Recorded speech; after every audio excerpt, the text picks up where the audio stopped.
see clearly, right? Yes. Okay. So, welcome to this workshop that I am conducting on hearing protection and ear damage. This is not only for musicians, but it's also for the general people who like to go to concerts or who just listen to music on a daily basis.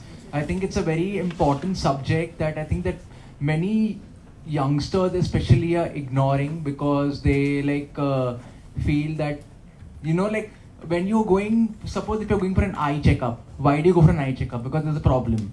Why do you go to the dentist? Because you have a problem with your teeth. Or why do you usually go to a physician or to a doctor?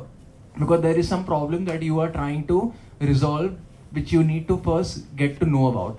But usually what people do is, for hearing, they don't actually go to any doctor and all, because you don't feel any kind of pain for these kind of things. Like if you get a sudden ringing in your ears after a loud concert, it usually goes away within 1 or 2 days. So you guys feel like, okay, this ringing was there and it's gone away, so I'm fine. But that doesn't necessarily mean that you are fine. You may be having a temporary threshold shift, which actually what happens is okay, how many of you are producers? Raise your hands. So you know what a compressor is, right? Yes. So your ears have natural compressors in them. When you are at a loud event, so after some time your ears actually compress themselves so that no damage is caused. But usually what happens after a prolonged period of time, the temporary threshold shift turns into permanent, which can actually cause damage to your inner ear hair cells. And that damage is permanent. Fun fact, you're never going to get your hearing back. Okay, so let's start first. Let's begin with the first slide. The 5 sensory organs I told you: sight, taste, touch, smell, and hearing. Now, if any of these go wrong, what will you do? Go to the specific doctor. Exactly, you'll go to a doctor. If you have a problem for sight, now many people, normal people, they have 20/20 vision. But if you have a blurred vision or you cannot see clearly, what do? You go to a doctor. Like, doctor, I cannot see clearly. What do I do? She'll give you a pair of spectacles or something. That doesn't mean that your eyesight is actually repaired. She is just giving you something for which you can see clearly. That is like, now suppose now the same thing happens to your hearing. If your hearing is damaged, you'll go to a doctor. So she'll give you a hearing aid. But that doesn't mean that your hearing is back to normal. She's just giving you a device by which you can hear things clearly. If you don't wear that device, if you have a bad hearing loss, and if you don't wear the device, that means your hearing is going to be muffled. Same way how I have a sight issue. So with my specs, I can see clearly. But if I remove my specs, everything is blurred. Same way with hearing. If there is an issue, you must go to a doctor. I think it is very, very important. And people should not take this thing lightly, because once your hearing is gone, I think it's permanently gone. So let's move on to the next. This is you guys can see, right? Yes. This is the ear. So what is the function of the ear? Sound will travel, which will go into your outer ear, and then so what happens, the sound is actually the cells, the inner ear hair cells, they transmit signals to the brain to show from which side the sound is coming. Now, if any of these hair cells are damaged, you will not be able to hear clearly, because you will not know from which side the sound is actually coming. So there are 3 parts of the ear: the outer ear, the middle ear, and the inner ear. If you actually see this, what looks like a little snail, you can see that, right? That's called a cochlea. Those are tiny little hair cells. I think you might be having around 18,000 of those hair cells. I'm not really sure. But these are the hair cells that transmit signals to your brain.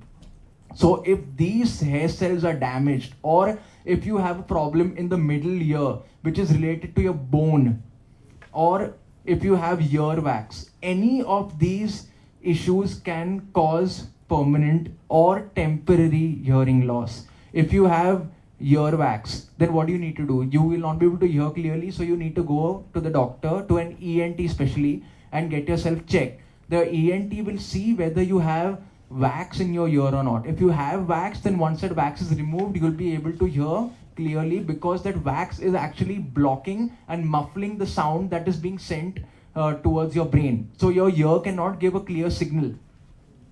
Then, okay, I think my doctor will be able to explain the function of this ear even better. So basically, there is this outer ear. It is called the ear pinna, which is the outer part which you see. And then there is a ear canal. This is the canal. This. Do we have a pointer or something? Yeah, I get it. This is basically this is the ear canal, okay? Then there is a eardrum. Behind the eardrum there are 3 bones, and then there is this cochlea. And behind the cochlea is this nerve. It is called as the auditory nerve. Now, whenever sound waves come, anybody speaks something, they come to our ear in the form of sound waves, which are collected by the ear, and then they are travel through the ear canal and they come to the eardrum. Now the eardrum starts vibrating. This in turn makes these 3 bones start vibrating.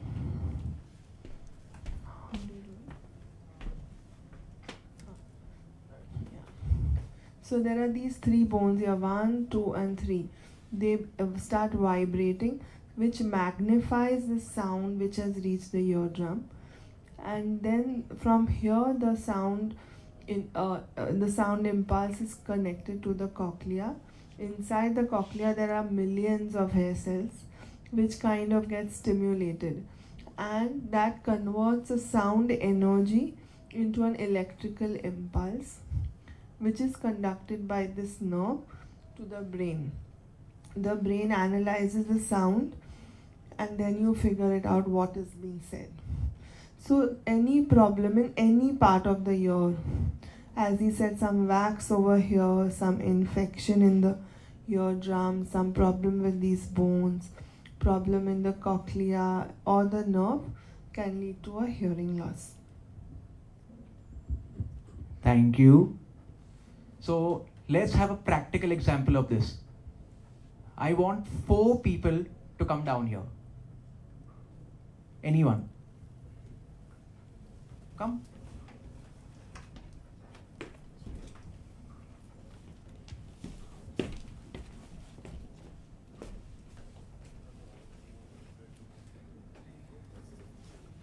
One more.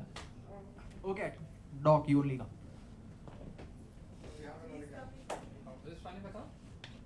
Standing to the head, no? So then, okay. No, let's stand in the same way you were standing. 1, 2, 3, and you stand ahead of him. No, you stand here only. Okay. You stand ahead of him. Alright. Okay. So now you can see one person is standing on the left, one person standing on the right, one is in the front, and I'm behind. So when I'm talking, you can hear clearly what I'm saying from the back. Yes. Right? Now you speak. Say anything. You could hear him. Yeah. You? Yeah. Here? Yeah. Now say something. You could hear him in the front, right? Now suppose if you have any kind of damage to a ear, it will be difficult for you to identify from which area the sound is coming. Now what I want you to do is take this and just cover it. Tightly. Yeah. See, so now one ear is muffled. Now speak. You could hear him. Yeah. Speak. Hello. You could hear him, but you could not hear him very clearly. Right? Speak. Hi. So see, even this also, it was a little bit muffled. And when I'm also speaking, you can only hear from one ear. Now do the same for the other ear. Muffled. But you could hear him clearly. You could, even this was muffled. And when I'm also speaking, it is muffled. So this is what actually happens. Now if you cover both your ears, talk. Front, back. So see, now everything was muffled. Open. भाई सच्ची में hearing loss नहीं है. Okay, so now you saw that everything was muffled. So this is what actually happens when you have a hearing loss. You can hear sound, but it is not clear because the brain does not know from where the sound is coming. Okay, thank you so much. Let's move on to the next slide.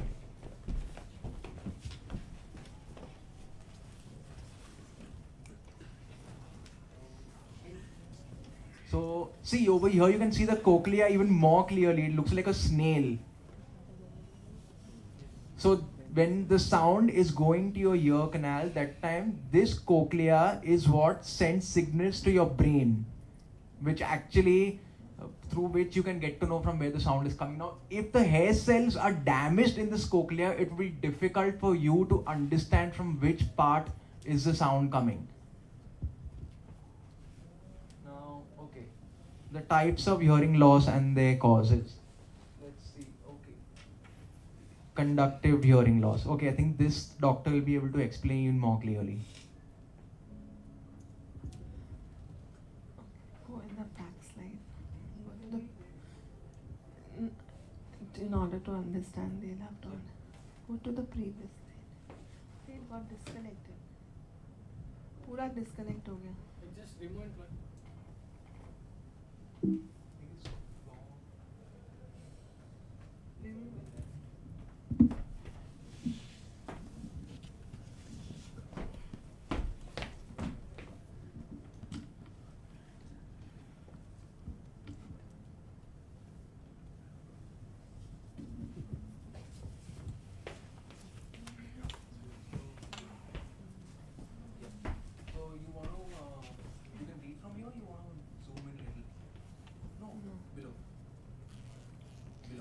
Yeah, that's all. I want to talk on this. Okay. So there are basically two types of hearing loss. Open You can make it slide.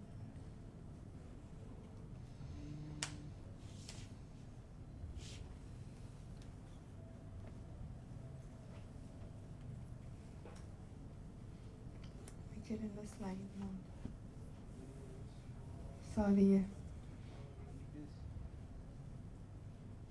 Yeah, stay here, stay here. So there are two types of hearing loss. It is called as conductive hearing loss and sensory neural. Sensory neural or conductive. Conductive hearing loss is meaning any problem in over here, like the pinna, the ear canal, the eardrum, or these three bones. Okay, up till the cochlea, any problem in all this area is called, will lead to what we call as a conductive hearing loss. If there's any problem in the cochlea or the nerve which is connecting the ear to the brain, which is the auditory nerve, any problem over here will lead to a sensory neural loss. Now, one thing is that any problem here, it could be because, as he said, there may be wax over here. Sometimes you get hurt and like you get meet up with an accident. You could maybe get into a fight. Then you may get a perforation in your eardrum. That will also cause hearing loss. Sometimes because of repeated infections also you get a perforation in your eardrum. That will lead to hearing loss. Then these bones, if the infection you neglect it and the infection stays in your ear for a long time, then slowly these bones also start developing infection. So the hearing loss is worse. But the good thing about the conductive hearing loss, in case you have it, is then it can be treated by either by medication or by surgery. Like the eardrum can be repaired, these ossicles can be repaired. If there is an infection, we can give you medicine to treat it. Or there is some wax, you can take it out and you will be able to hear properly. However, the problem with the cochlea is, and the nerve here, is that it is a very sensitive organ. Once the hair cells in the cochlea die, they don't come back. There are no medicines to make it better. So that is the reason why we say you must take care of your hearing. In case you develop any problem here, it's not coming back. The hearing is not going to improve. So as we said, you must always take care of this part.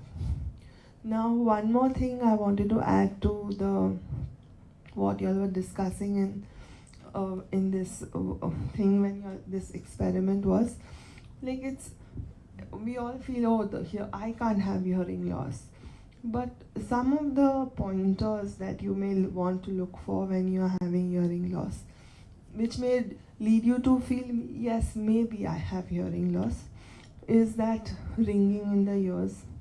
Sometimes you may feel that you need to increase the volume in the TV. Or if you're listening to music, you feel, I can't hear this music too clearly at this volume.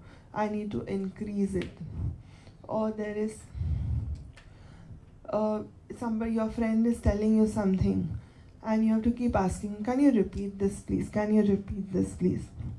So that means that yes, you are hearing things, but possibly you're not hearing too well. So it's not like a all or none thing where you cannot hear at all, or you are hearing perfectly well. There are lots of grades in between, and some of these symptoms will lead you to the feeling that yes, maybe I have a hearing loss. And if sometimes you develop a hearing loss in any 1 year, and that is the time when, if you have a hearing loss here in your left ear, then if somebody is talking to you from the left side, you may not be able to figure it out. Then you have to suspect that yes, I have a problem in my 1 ear. Okay? Yes, what she said is completely true, which you actually got to know about through this experiment. And also one more thing, if you feel that you have a hearing loss, don't Google your symptoms. Because anything you Google, in the end, it only leads to one thing, and that's cancer. Yes. I remember I had an attack of vertigo once. Only on my right side. Notice this, only on my right side. The doctor came and the doctor told me that you have a fluid in your ear. You have a fluid. So that fluid got dislodged, that crystal, because of which you get the sense of vertigo. I did the stupid thing of Googling, and Google told me I have a brain tumor. I said, then how am I living till now? So don't ever rely on Google on your symptoms. So this is, as she explained, this is conductive hearing loss and sensory neural loss. I think, do we need to explain a little bit of this more in detail, since this cannot be repaired, which is related to the cochlea? Like the different causes we didn't get into. Some people, sensory neural hearing loss will happen to all of us as we age. Okay, like everybody, gradually the ear cells start getting old, and then they start dying, and then after 40-45 you will see that gradually your hearing is decreasing. Okay, but what happens is nowadays, because now is the new generation of people using earphones and listening to a lot of music. A lot of people have to, because of their jobs, maybe on the phone, mobile phone, so long that hearing loss, which was happening in people in their 50s, 60s, we also see them much earlier. So you have to be aware of this fact and be careful about it. There are other reasons for getting a hearing loss. There are noise-induced hearing loss. Like y'all are all musicians, y'all must be listening to music, loud music for long periods of time. So that definitely at some point will lead to some issues with the hearing. So y'all must be aware of this even more. Sometimes there are some medicines which can lead to hearing loss, some kind of injury to the ear, some surgery in the ear. These are all different types, but the problem with this is that we can't treat it. So the first thing is that we should try and prevent it as much as we can. Okay, let's move on. Now, this is mixed hearing loss, which is actually both conductive and sensory neural. So you might be having a mix of both. If you go in for surgery and your conductive part gets repaired, but you still cannot hear clearly, that means you will also be having a sensory neural loss. Doctor, can you tell us that in what is it the mixed hearing loss? Is it in very rare cases or is it as common as a sensory neural? Mixed hearing loss is hearing loss. Then so a lot of people tend to neglect it. So then those people start growing old. So initially it was a conductive loss. Then they've neglected over years and years, like maybe 10 years, 15 years. Then now at this stage, even your cochlea is getting infected. So initially, typically it starts with a conductive hearing loss, and when you neglect it, it gets into a mixed hearing loss situation. Okay. Thank you. Now let's move on to the next part. Who understands this word? Give me a yay. Not so. Give me a loud yay. Okay, tinnitus. Of course, all of you know what this is. Who will go for concerts? How many of you have experienced that buzzing, high frequency sound post the concert? Give me a yay. Yes. So this is what happens when your ear is exposed to too much of noise at a given time. And tinnitus is a symptom of hearing loss. Doctor, can it also happen that people who don't have hearing loss experience tinnitus? It can happen, but we are not really sure that the eardrums are not, or their hair cells are not actually affected after the sound. You can only get to know that after a hearing test. So the only way, so tinnitus is actually a symptom, and for now there is no cure for a tinnitus. The only thing that you can do is, I think you can either listen to very soft music to distract yourself from actually concentrating on the tinnitus sound. So what is a tinnitus? Tinnitus actually happens, as I told you, since you are exposed to so much of sound. That means there is a ring in your ear, and what happens is that your brain is trying to compensate for the damage to the lost hair cells that have taken place, because of which this ring happens. And you will notice it even more when you are in a very quiet environment. Like if you're sitting in a soundproof room, you'll notice the tinnitus even more often. It's usually when no external sound is present, but these tinnitus, they are all different types. So the different types of tinnitus are ringing, buzzing, or maybe you will hear a gush of air or even water flowing, those kind of sounds. Water flowing is also a part of tinnitus, right? You're just listening. There are different types of sounds which come. Some people say it's a ringing of a bell, some people say a train is going on, train is moving in my head, some people say rustling of leaves. It could be any type. Yeah, in fact, even clicking also, like you'll experience click, click, click, click, click. I used to experience that sometimes in my left ear, sometimes in my right ear. At one point of time, I used to experience heavy, high frequency pitch sound, which I actually had to sleep with, because that sound actually never went away. Thankfully, it's not permanent, but it's when it started off, it was bad. How many of you have got tinnitus? Raise your hand, like not on a regular basis. Only one. That means the others are protecting the hearing. All of you experienced tinnitus at some point of time. I think that I think that you guys really need to like take care of your hearing, because once your tinnitus becomes permanent, that means you have to live with it for the rest of your life. So now, now the next part is an audiogram. How many of you have gone for a hearing test or know somebody who have gone for a hearing test? You've gone. So you know what does an audiogram look like, right? Like they give you a graph. On the left hand side is the loudness of the sound, and on the top is the frequencies that they measure. So doctor, can you explain to us a bit more about this audiogram and what is the threshold of normal hearing to a profound loss? So basically, it's a graph you plot, or you have gone. You say, what do you do in an audiogram? We make people wear a headphone and different frequencies of sound in different loudness. Like initially, it's very loud, then it becomes less loud, and until you cannot hear it anymore. And whenever the person stops hearing it, we make a graph about it. So it's a graph which is plotted of frequency versus intensity of sound. Go back. So up to 20 is considered normal. Okay. If your if your graph comes in a line above 20 or up to 20, you can say it's mild hearing loss. Then 20 to 40 is considered mild, and then 40 to 60 is moderate, as it's put over here.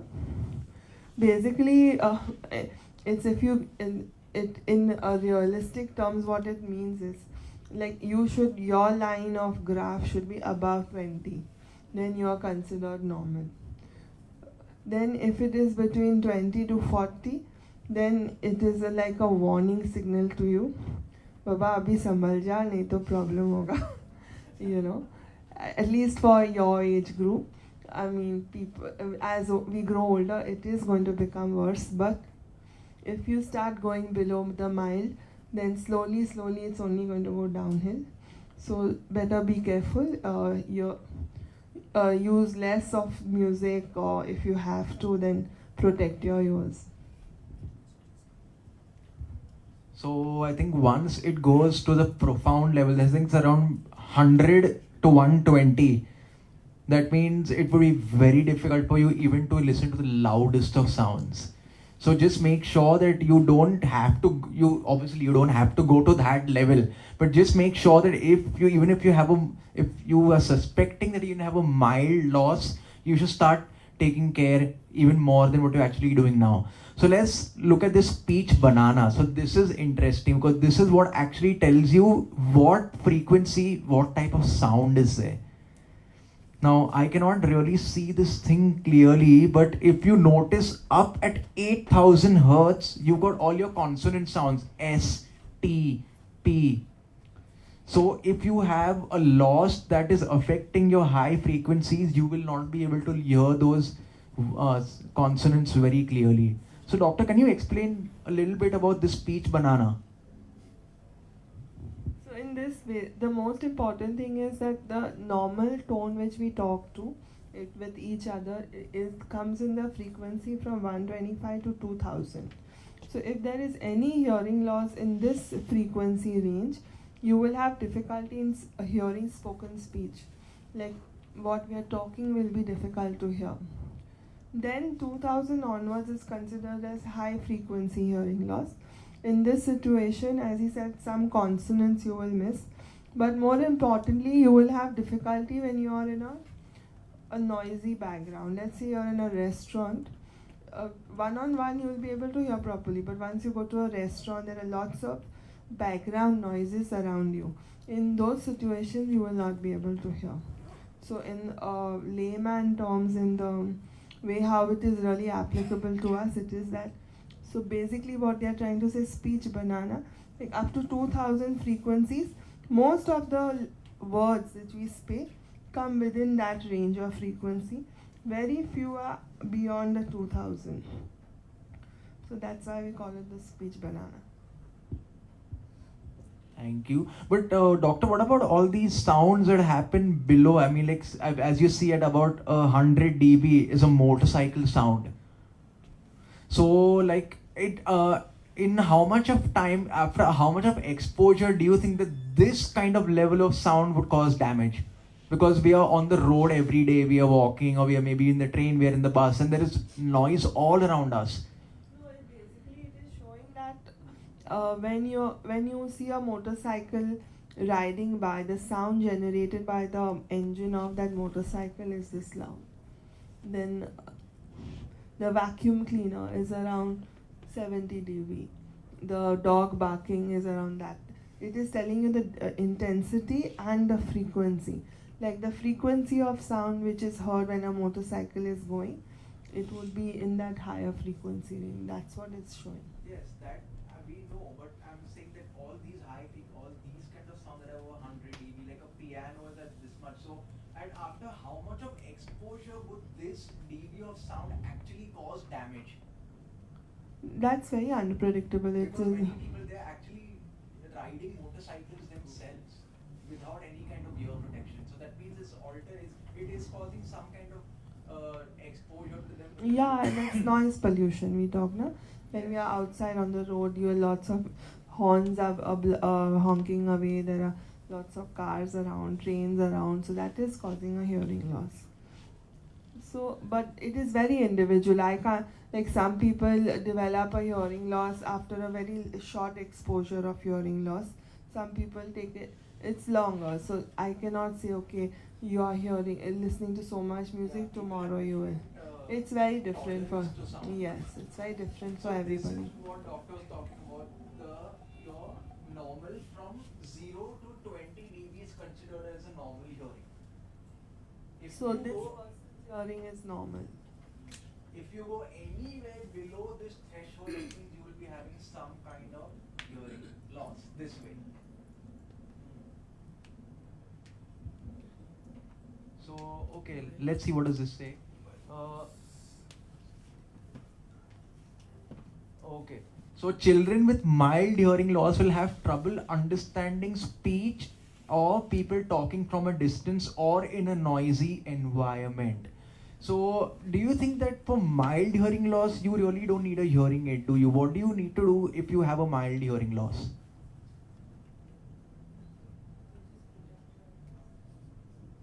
You just need to talk louder.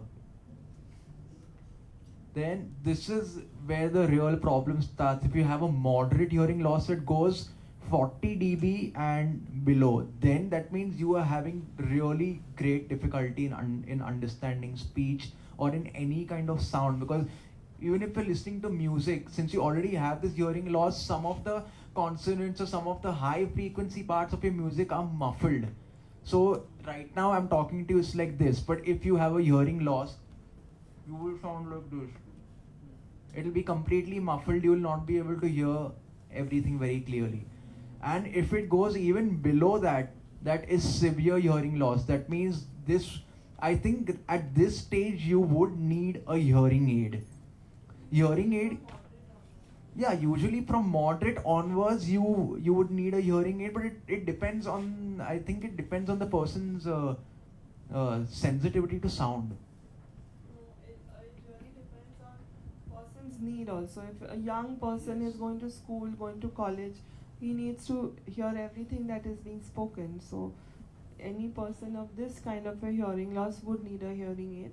Let's say it's an elderly gentleman or a lady who's at home, who's not really doing anything, who's not working or is just pretty much at home, then they can make do with whatever hearing they lost. But even in those people, if they go more like in the profound range, then they will have to wear no, it's severe, sorry. Yeah. It's something like this. If they go, then they will have to use a hearing aid. And the thing about hearing aid is it takes a while to get used to it. So if you need to use a hearing aid, you should start using it when you are told to, rather than wait and prolong that, because then you may come to a level like profound where the hearing aid will also not help you. Then there is nothing. There are very complicated surgeries available now. There's something called cochlear implant. Yeah, so a person with this kind of hearing loss would be needing to do that surgery, which is called as a cochlear implant. But mind you, a cochlear implant surgery also, the hearing is never as good as what we have in the normal circumstances. So we should avoid getting to this level if possible. But let's say, doctor, that if somebody needs, suppose if I need a hearing aid, then obviously it's not going to restore my hearing to way it was in the normal range. So then, how is hearing with a hearing aid different from normal? I mean, like, is it too sharp, or like, you cannot really, you don't want to get used to the hearing aid, or you don't want to wear it because of embarrassment towards people? It is like the sound which will come to you through a hearing aid is not like the normal sound. It is like some level of mechanized hearing. It's like how you see a robot talking. It's not like what we talk. So the sound will be little different. I mean, robot is an extreme version of that, but what I'm trying to say, the sound that you hear from a hearing aid is different from what you are used to hearing all this while. So it will take getting used to it. Plus, when you wear a hearing aid, not only the spoken sound gets amplified, all the surrounding sound will also get amplified. Like, let's say you are in a room where the AC is on, or if the fan is on, or if you are in the road when all the background music of the cars honking and the motorcycle going is on. So all that sound also will get amplified, and the spoken sound will also get amplified. So why the people usually are not able to adjust to it too well is because all the amplified sound coming to them together causes more disturbance than actual hearing loss. So they say, let it be, I can't hear. So over time you will have to get used to it. Plus nowadays we get better type of hearing aids which are able to take away these external background noises, and only the spoken noise is amplified. So those are the better type of hearing aids, and you will be able to accept them much better. So once you have a severe hearing loss, you will not be able to hear all these sounds which are above the specified limit of your hearing. No, you will hear everything. You will, but like they'll be amplified. But I'm talking without the hearing aid. Yeah, without the hearing aid you can't. You will not be able to hear the speech. You will not be able to hear maybe a dog. You might No. not be able to hear Everything, tap basically. dripping, which is at around 40 decibels. Yeah, so all that you won't be able to hear. So for that, if you are on the road, if you are an independent person, you're walking on the road, you have to be able to hear. Supposing a car is coming from behind you, and you can't hear, then you will get into an accident. So you have to be able to hear. So if you need to wear a hearing aid, you have to wear a hearing aid. Now, let's check. Okay, now what is the need for hearing protection? Any of you?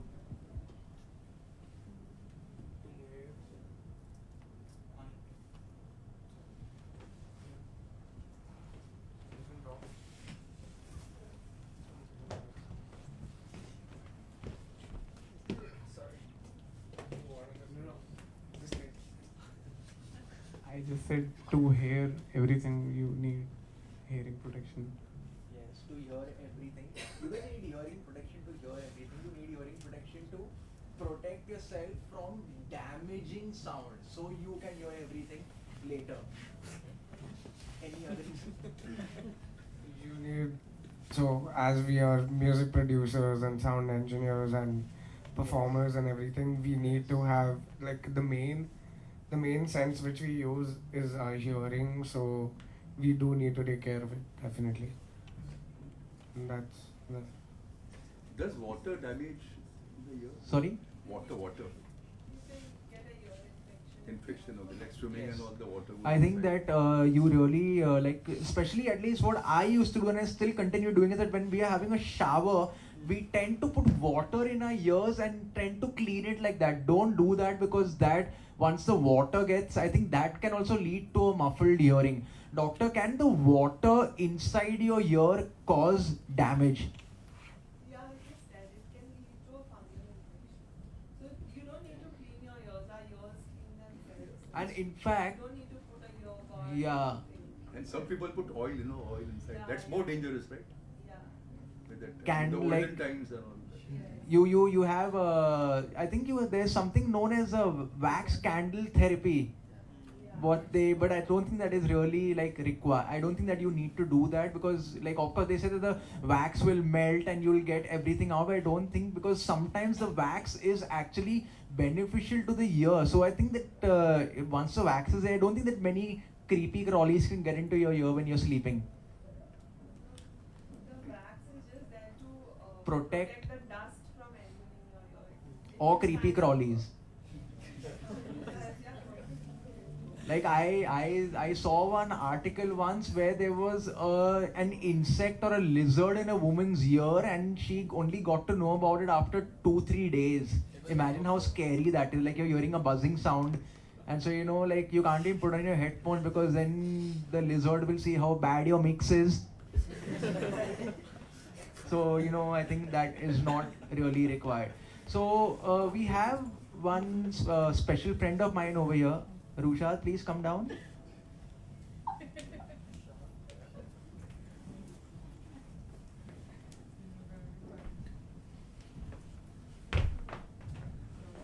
He uses Bose earphones every single. What are those? Not earphones, right? Earpods. Yeah, he uses earpods every time. So please tell us the experience of how you have, how the sound is actually going straight into your canal and how is it damaging you. Please tell us. I don't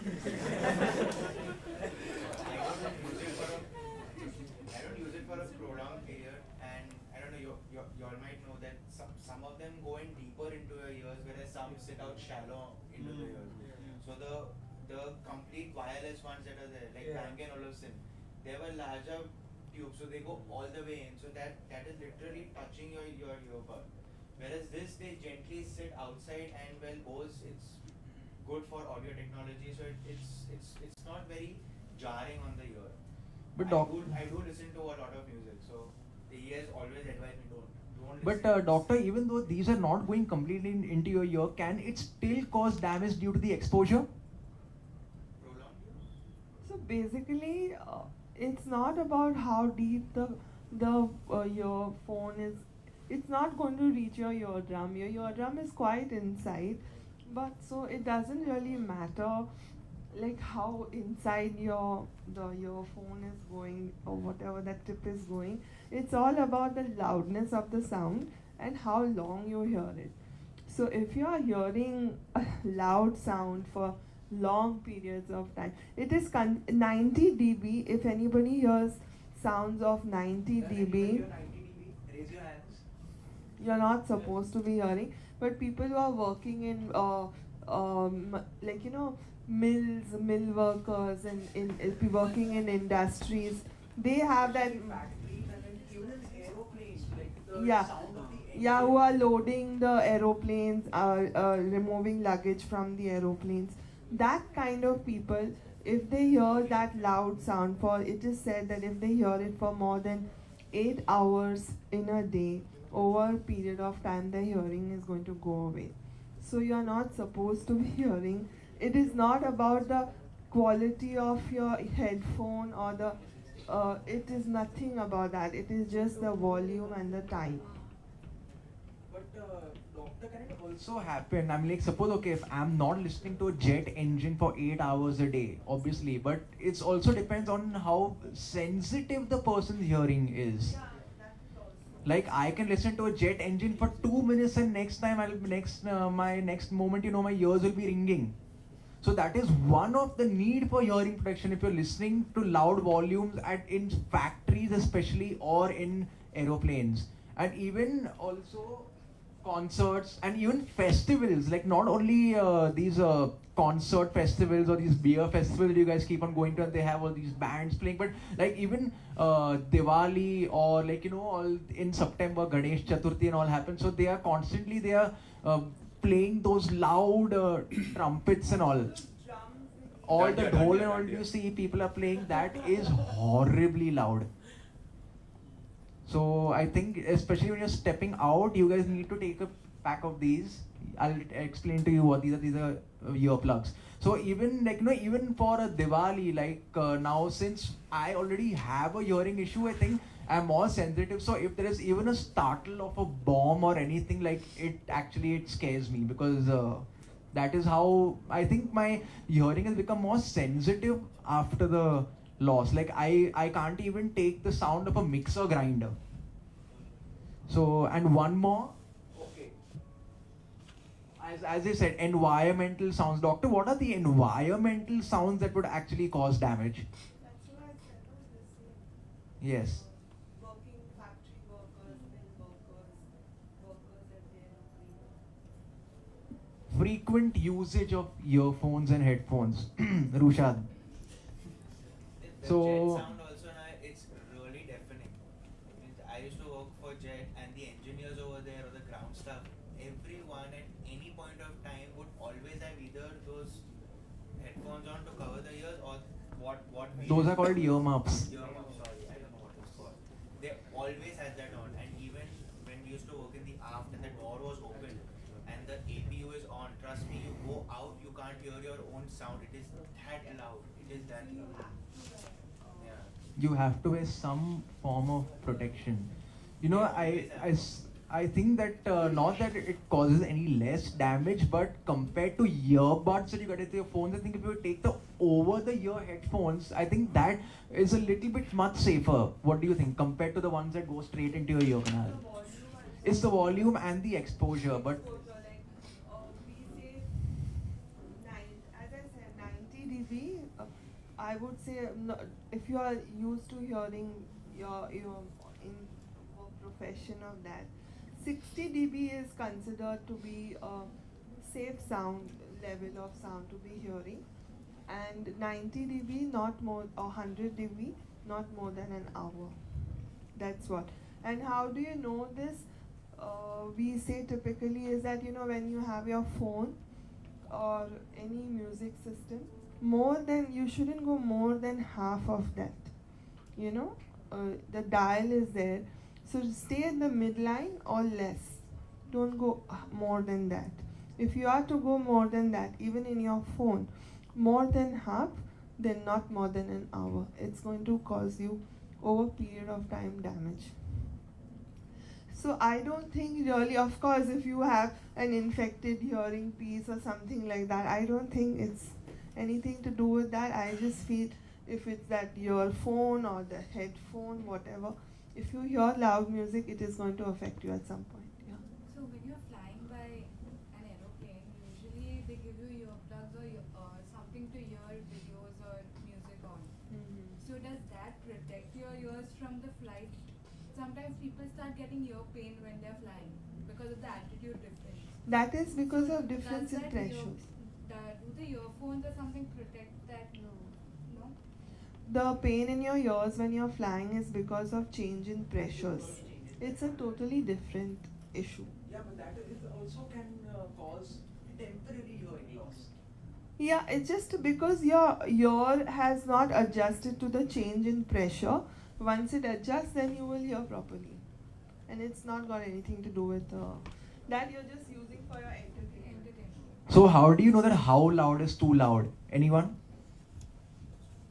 I'm especially asking the sound engineers and the music guys over here. How loud, according to you, is too loud? 120 dB. I'm not talking in terms of decibels. How loud is too loud? You start hearing headaches after you play for more than 15 minutes, and you know that is really loud. Sorry, I You play couldn't for hear 15 clearly. minutes continuously and you get a headache, you know that it's really loud. Okay, so I'll tell you how loud is. If you guys are mixing a song, for a client, or if you're recording something, and if suppose a doctor is sitting near me, and if I need to raise my volume to speak to her way above the music level that I'm listening at, that means it is too loud. You have to make your music, or you have to mix your music, or listen to, even if it's just listening to general music, you should listen to it at a conversational level. Isn't that true? 60 decibels, which is the tone, which is the frequency for normal speech. Now, how do you have to protect your hearing? You need to take frequent breaks, especially for us engineers and musicians. Like people say that you need to submit this track to the client by tomorrow. You need to sit the entire night and you have to do it. Don't do that. As I told you, that ears have natural compressors in them. So once you are mixing for long hours, your ear is already getting used to the sound that you're hearing. So you don't know whether actually what you're hearing is good or bad. Take frequent breaks. I would suggest that, doctor, what do you think that suppose if I'm mixing music in my studio, I should mix for half an hour and then take half 15 minutes break and then come back, or I can mix for an hour before I take a break. What do you think? So again, it depends on your volume. If it's you are at a 60 dB volume using that level of sound, then I think an hourly break for about 15-20 minutes would be a good idea. If it's going to be 100 dB and high levels of sound, then definitely 20 minutes, half an hour, then take a break. Okay, the second way to protect your hearing is to use earplugs and ear muffs. Now, as Rusha said, that in cabin and crew, at least especially on flights, you got so much of noise. But for some strange reason, these guys, they don't let the cabin crew or these people ever wear any kind of protection, because they say that then we will not be able to hear the opposite person clearly.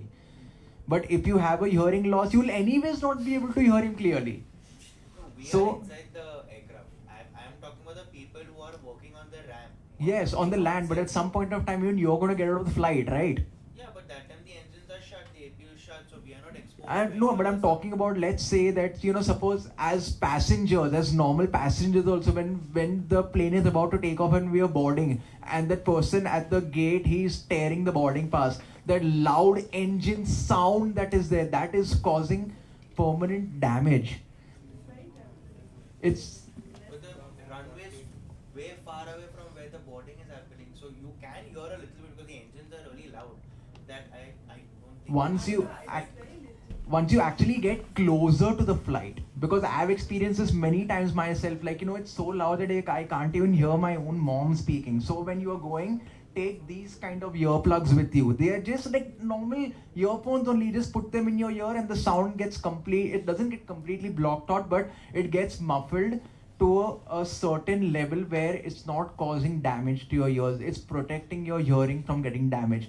And even especially this also applies to people who are going for shooting, rifle shooting and all, because that cause one of those fires can cause, I think it can cause a permanent damage, right? Or a temporary threshold shift.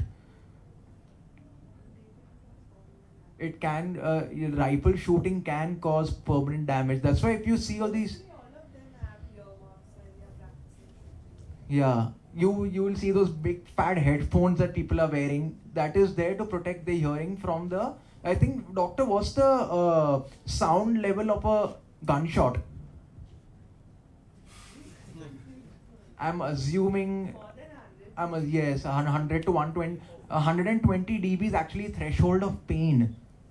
So even when you're going for concerts and all that, like, people, they are like screaming their lungs out like rock star, but they don't know that with their lungs they're even damaging the hearing. So I think a very important way to protect your hearing in concerts is by wearing in-ear monitors. How many of you guys know what IEMs are? Great. So when you can actually get them custom made to your own fit from the audiologist, and it comes with a receiver with which you can get your own volume for each and every artist on stage. Because if you don't have these in-ear monitors, or you don't have any kind of protection, even off stage, if you are not singing, or if you're a DJ and if you're not playing anymore, then you really need to have some kind of earplugs with you, because the environmental sound around you is so loud that it can cause tinnitus. And if you don't have in-ear monitors, that can, doctor, do you think that even though right now, see, as this speaker is there, but I'm not right in front of the speaker, but the exposure can cause damage to me. Volume is not so high, but In a concert, if you let especially in a concert. Yeah. So let's say you go to a concert. I'm talking about concerts. So don't stay near the speaker. Stay somewhere in the middle when you're away from the speaker. Yeah, you should actually stay. Don't like stick your face into the speaker. Oh, I can hear that bass, because after some time you won't be able to hear the bass. So now next. avoid loud sounds that are damaging. You know, especially like people who are mowing the lawn. I think like, you know, you need to stay away from such kind of people. Not for any other reason, but only because that sound will actually cause you damage to your hearing. Because a lawn mower, I think, is what, 90 dB? More than 100 dB. Lawn mowers or factory workers are like, you know, like especially when you go to see when these constructions are going on and the drills are going, the workers who are working over there, I don't think that they may be having hearing protection, but many of the workers, they don't get these kind of privileges. So that is actually causing damage to them, like a jackhammer also, because that sound is so loud. At some point of time you will get tinnitus, but you will not realize it because that sound is masking the tinnitus, but that means it is still causing damage. Now the minimal use of headphones and earphones. 2 points left. Now I think this is mainly for the phones. You need to talk on speaker and you need to text, because doctor, don't you think that radiation of the phone also causes some kind of damage due to the radiation? Yeah, like a lot of people who are working in call centers, we advise them to use like the regular landline phone, but more over the cell phone. Okay. Take rest. I already explained this point, and this is not only for musicians, for everyone. Take rest. Then stop putting things into your ears. As she said, that don't put in earbuds or don't put in water, any kind of thing, because that can also, even though it will cause a temporary kind of loss, but it can be a little bit damaging due to the fungus as well. And get regular checkups done. At least for us musicians and sound engineers, I think at least once in a year you should get a checkup done. If you're getting into this field, or if you're in any kind of field where loud noises are occurring, or if you feel that you may be affected, you should get a hearing. If you just earlier talked about some of the symptoms which you talked to, that maybe I am not hearing too well, so definitely.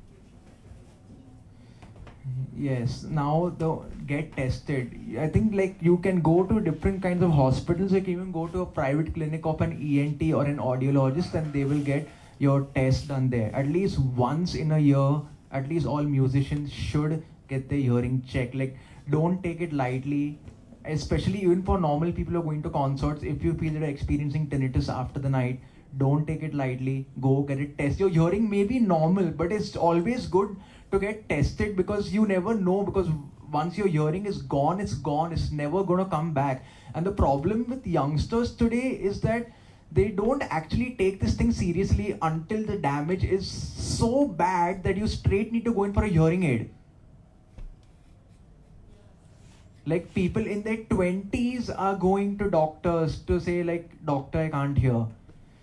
So that's my Dr. Krishna Vora. If you need any kind of help, you can contact her. Maybe you can give your contact to them. So, or so if they need any kind of thing. Okay. Yes, you can. Yeah. Doctor, I have a question. What about prolonged exposure to like high frequency sounds? Does that damage the ear? Something like, do you know it's a meditation bowl? It's something that like people are commonly using now. It's just you spin around and they say you keep it to your ears, and the sound is very relaxing. I've done it personally, but is there any damage from things like that? It depends on how loud the sound is. It's not too loud. It's just a bowl, and people just spin a stick around it to get a small high frequency sound. So if the volume of it is not too loud, then it's fine. Okay. So other than that, nothing with high frequency. Yeah, that doesn't. It's only the loudness. Doctor, how can you protect it? Suppose if I'm flying with a cold and my ears are blocked, what is the way by which I can protect my ear from getting blocked on a flight?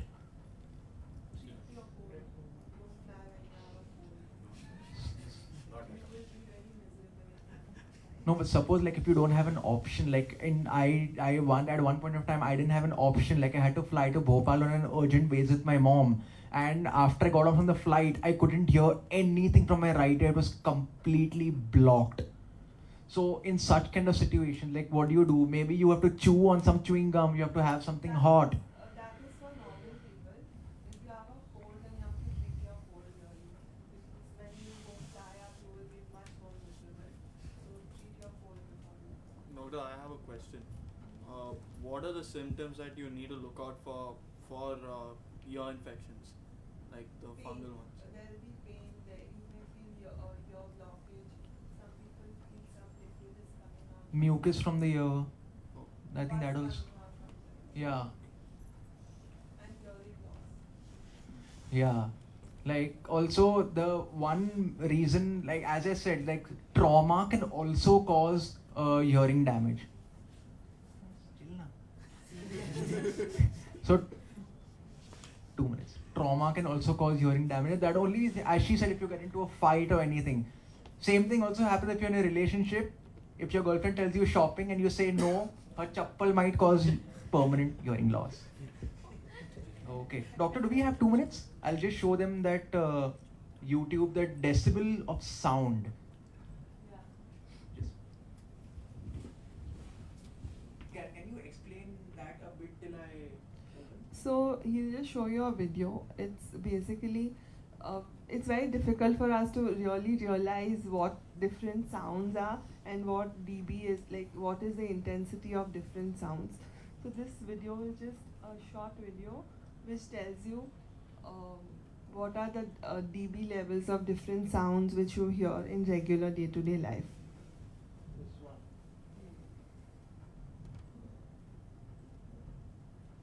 Can we have the volume a little bit? Yep. So this is what actually 0 dB sounds like. There in space there is no sound.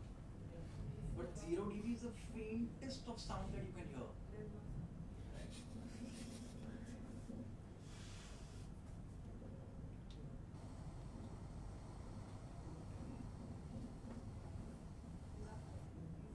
Yep.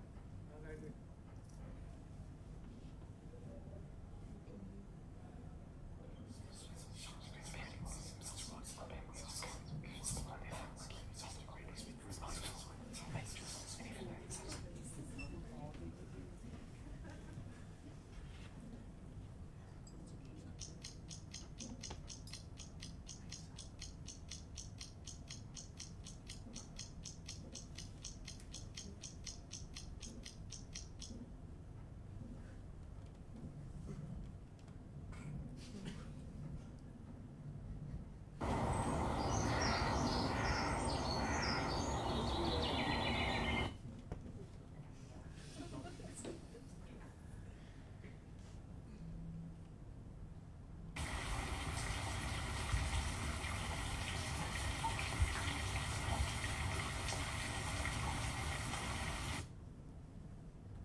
I can't remember the last time that you invited me to your house for a cup of coffee.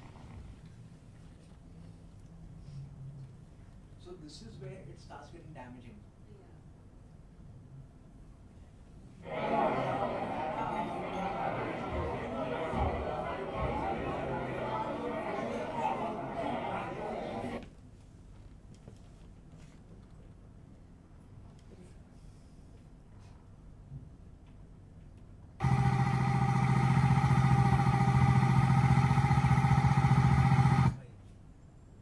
So you were saying what is the sound level of a vibe? So it's around 80, 90. Right. Jackhammer.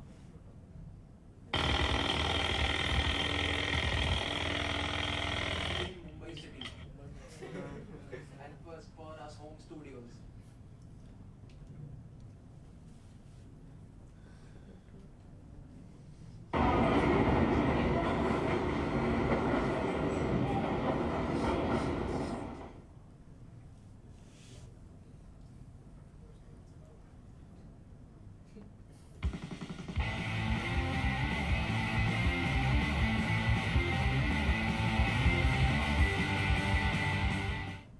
Fun fact, after you lose your hearing, you can't hear these distorted guitars. You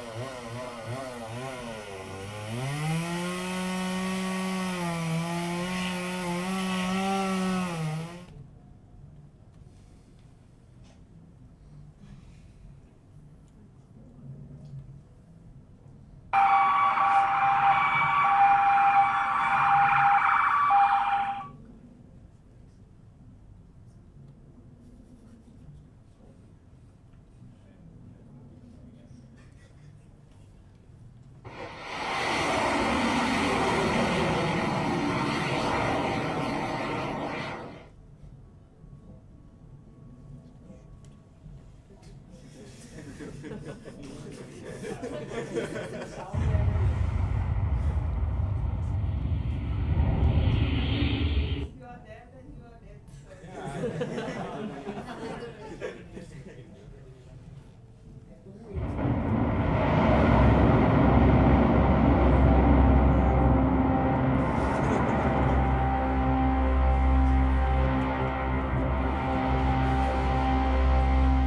I'm wondering if people who experience this are still alive or not.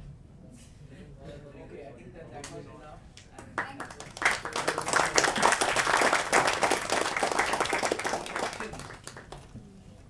I have a question.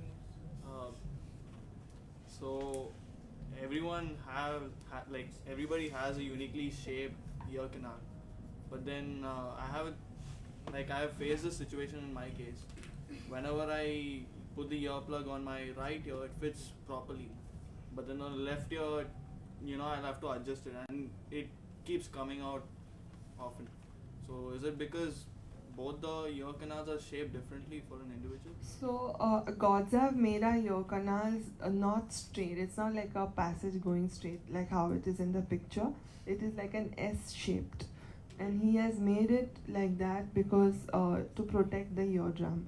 We have a habit to put things in our ears. If we put a earbud and you push it in straight, your eardrum will break. So that's why possibly he made it that crooked.